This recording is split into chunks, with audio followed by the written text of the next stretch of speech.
When you jump into Rocket League today and start playing, I think many of you don't realize how different the game is and just how many things have been actually removed from Rocket League over the years. Shortly after I made my first video on this, I realized that there were quite a few things that I missed in that video, and even since that video came out, quite a few things have actually been removed from Rocket League. Now before I jump into the list, just a quick reminder to subscribe to the channel if you like watching my content. It really helps me out a ton, and it turns out that only about 20% of you guys are still subscribed to the channel, so most of you aren't subscribed. So if that's you, consider hitting this little button right here and turning on notifications. It really helps me out a lot. Anyways, let's jump right into 10 more things that Psyonix removed from Rocket League. All right, first on our list is such an obvious one. I have no idea how I missed this the last time we talked about this. And many of you won't remember this because you weren't even playing Rocket League at this time. But in Rocket League's early days, it had a completely different ranking system with a different MMR, like different MMR values and totally different like icons for everything. And when I first started playing Rocket League, the ranking system basically looked like this. There was Prospect, Challenger, and then the Stars, and then Champion.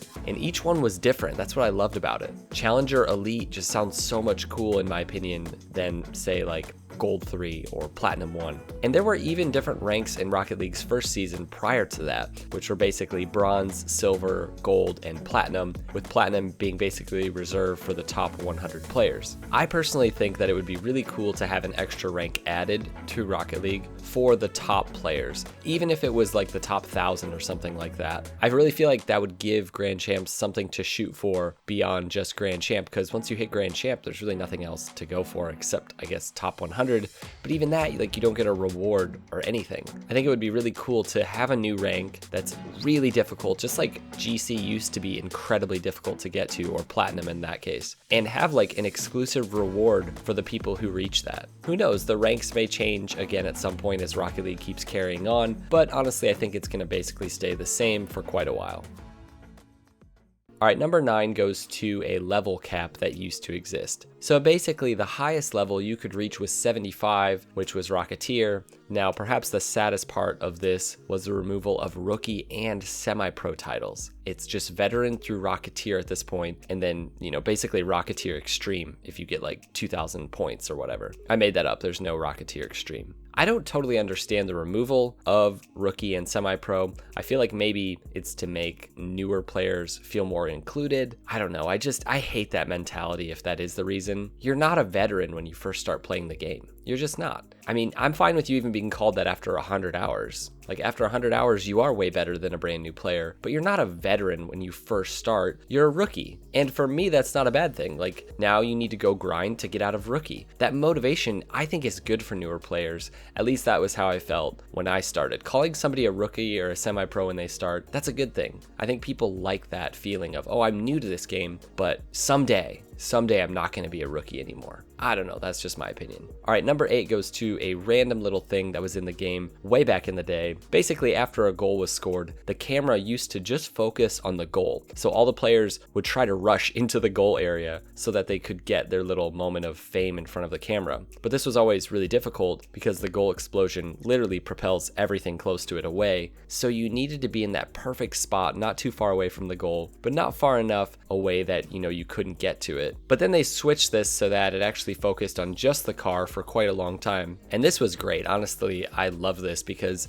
then you could aerial around and make it look like you were all good or something, as though they were, you know, intimidated at you because of your spinning skills. But then they switched it so that it's half focused on the goal for, you know, the new goal explosions and half focused on the car. I'm not a huge fan of that, but that's just the way it is, and that's okay. All right, number 7 is kind of a weird one. I believe it was season 1 where you could actually see your MMR and the points that you either won or lost after a match. Now, apparently this was a somewhat demotivating feature, so they removed it, which I completely understand. I do think at this point it would be a cool thing to have available. We already can do this through different like mods like Bacchus mod and Alpha Console. So if you do want to do it on PC, you still can. But like, I feel like it would be cool to have a setting, you know, where you could switch it on and off in the options, similar to how the divisions can be shown or hidden. I don't know. I don't think this was around when I first started playing. I think I was definitely after this. So maybe it was a really bad thing to have, but I think it'd be cool to have the option since people like to have that. Number 6 goes to some changes that happened with boosts in Rocket League. Now boosts have changed quite a bit over the years. It's crazy to watch, like this old Kronovi video and see how weird the boost used to look. But there was a specific update where the alpha boost and some other boosts were changed drastically. Link Guru has a great little video showing the differences side by side, along with sound comparisons, which has also changed. Let us know what you think in the comments below. Do you like the old alpha boost more or the new alpha boost? I personally think that these updates have been good. I'm sure there's lots of reasons. It could have to do with frames and things like that as well, and just performance. But, in my case, it doesn't really matter that much. I literally use the standard boost or the ion boost or whatever, and I always will because I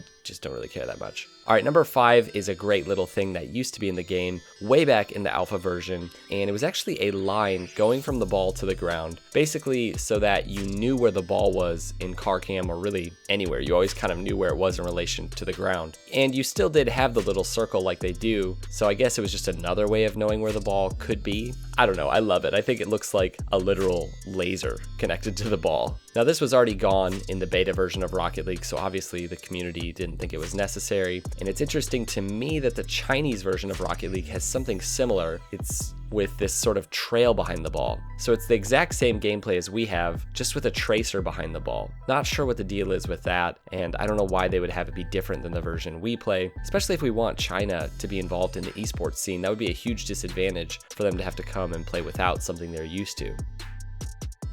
All right, number 4 is a recent change, and it's basically the removal of all DLC packs in Rocket League. Basically, these cars are just now free in the cars, like in the inventory, or for some of them, you'll have an option to get them in the item shop, as they come through. Now, I think this is a change that very few people noticed, but it's probably smart to have cars like the Dominus and other cars be free and available just because they're so popular and competitive, and there really shouldn't be any hint of that, like pay to win in Rocket League, like you pay to get a Dominus and then you're better. That would kind of be unfair, but I don't know. I'm guessing that's their motivation, and I'm also guessing they just want to move away from DLCs and have everything be in their item shop. Number 3 is one that many people probably didn't notice because many players turn this feature off anyways, and so basically there's no longer some specific stats that used to pop up when we were playing. There were things like aerial hits or bicycle hits or wall shots. I think there were wall shots, maybe not. And you could also get an exterminator, which was when you got 3 demos in a game. Now these stats used to pop up during gameplay quite a while ago, and now they're gone. I mean, there are still a couple if you turn it on, but yeah, kind of like the bullet hit that I talked about in my last video on this topic, they just took it out. Now again, I'm not totally sure why these aren't available to people, if they want to turn them on. Maybe there's more to it than I understand, but again, there's still things like, the notification if you center it. Like if you turn all the stats on, you get a notification for a center. I don't know, it's just kind of random. All right, number 2 is a change that happened back in 2018. I believe it was around December, but basically they removed the casino sort of slot machine feel of the old crate opening for a more simple, non-gambling-ish animation. And I totally understand this move, and I applaud them for basically getting rid of this. It was definitely a step towards the biggest removal of all in Rocket League history, and that is number 1, the removal of crates completely from the game, replaced with blueprints. Now this happened not too long ago,